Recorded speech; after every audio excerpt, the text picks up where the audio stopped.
Hello friends, দেখে তো বুঝেই গেছো আজকে আমি কি বানাতে চলেছি।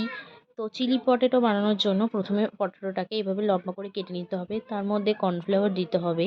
কর্নফ্লাওয়ার দেওয়ার পর একটু ময়দা গুঁড়ো দিতে হবে। ময়দা গুঁড়ো দেওয়ার পর এবার হচ্ছে ব্ল্যাক পেপার, চিলি পাউডার দিয়ে ভালো করে মিক্সড করে কিছুক্ষণ রেখে দিতে হবে ঢাকা দিয়ে। এদিকে আমি নিয়েছি রসুন, আদা কুচি, ডিম সিদ্ধ করে এভাবে কেটে নিয়েছি, কাঁচা লঙ্কাটা কুচো করে নিয়েছি, আর আদা রসুনটা রেখেছি এটা যে মিক্সটা বানাবো ব্যাটারটা ওর মধ্যে দেওয়ার জন্য। চলো এবার একটা খালি বোল নিয়ে নিলাম, ওর মধ্যে কিছুটা পরিমাণ ময়দা দিলাম, কিছুটা কর্নফ্লাওয়ার দিলাম, কিছুটা নুন দিলাম, ব্ল্যাক পেপার, চিলি পাউডার, আদা রসুন কুচিটা একসাথে নিয়ে নিলাম। একটু একটু জল দিয়ে ভালো করে এটাকে মিক্সড করে নিতে হবে যাতে এর মধ্যে কোনো দানা ভাব না থাকে। তো দেখো মিশ্রণটা রেডি হয়ে গেছে।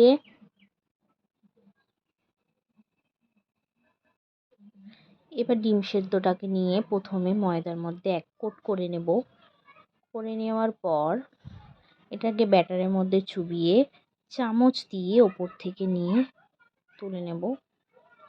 নিয়ে এটাকে এবার তেল গরম করতে বসিয়েছি, সাদা তেলে এটাকে ভাজা হবে।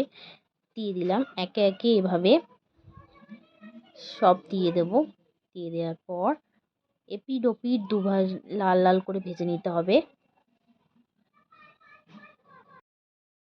এগুলো এবার একে একে ভেজে তুলে নিলাম। দেখো এরকম লালভাবে ভাজতে হবে।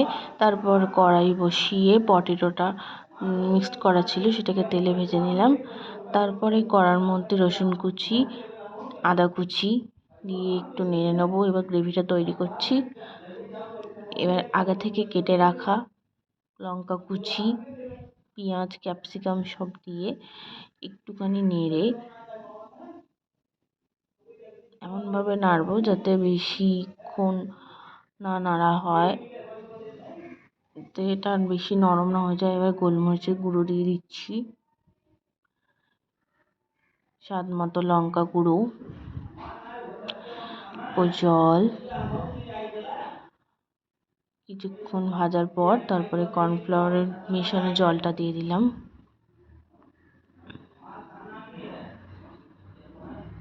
এবার স্বাদ মতো নুন দিয়ে দিচ্ছি। এবার জল দিয়ে দিলাম।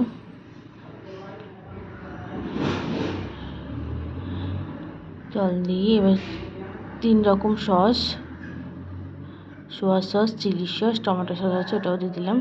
কিছুক্ষণ ফোটার পর তারপর আগে থেকে ভেজে রাখা পটেটো এবং এগগুলো ভেজে রাখা সেগুলো দিয়ে দিলাম। দিয়ে কিছুক্ষণ ফুটলেই আমার ready egg chilli potato recipe. তো ফ্রেন্ডস দেখুন কেমন লাগলো আমাকে কমেন্টে জানাবেন।